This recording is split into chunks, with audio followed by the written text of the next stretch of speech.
வந்து சிறப்பு அப்படின்ற ஒரு பொம்மை இருக்கும். ரொம்ப நாளா இருக்கிற பொம்மை அப்படி இல்லனா வேற எங்கேயுமே இருக்காது இந்த உருவம். எங்க கிட்ட மட்டும் இந்த உருவம் கிடைக்கும் அப்படின்னா, அது வேற எந்த பொம்மைன்னு அப்படின்னு சொல்லலாம்?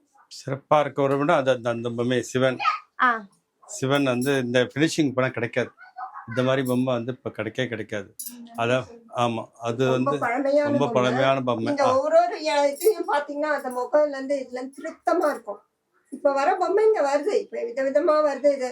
ஆனா அந்த திருத்தமா அந்த இதுவும் இருக்கு. ஆனா அந்த அளவுக்கு பினிஷிங் இல்ல. நீங்க அது காதி கிராஃப்டே இருந்தா கூட அந்த பினிஷிங் காமதேனு சொல்லலாம். காமதேனு அங்க இருக்காங்களா அந்த பொம்மையும் ரொம்ப சொல்லலாம். அது கூட ரொம்ப வருஷத்திய பொம்மை.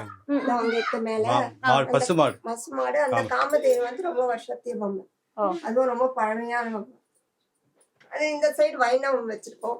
வைணவம்ல பெருமாளோட ஆண்டாளு, இந்த குருவாயூரப்பன், கிருஷ்ணரு, அப்புறம் உலகளந்த பெருமாள், அப்புறம் பாண்டுரங்கன், ரகுமாயி, அதே மாதிரி அனுமார் வந்து விஷ்ணுவை தூக்கிட்டு போயிருக்க மாதிரி, அதே மாதிரி இது காமதேனு, இங்க இது லக்ஷ்மி, ஆஞ்சநேயர், பஞ்சமுக ஆஞ்சநேயர், அதே மாதிரி சக்கரத்தாழ்வாரு, அதே மாதிரி கிருஷ்ணர், இங்க ராமரோட செட்டு.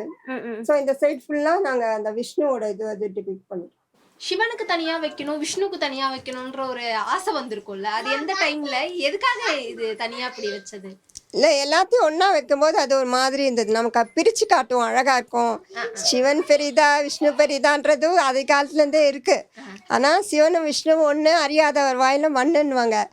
அது உண்மைதான். ஆனாலும் ஒன்று தனித்தனியா காட்டும் போது அதை பத்தி இன்னும் கரெக்டா இது பண்ணிக்கலாம், ஹைலைட் பண்ணலான்றது தான் எங்களோட ஐடியாவா இருந்தது. அதனால சிவன் இது தனியா, விஷ்ணு தனியா வச்சு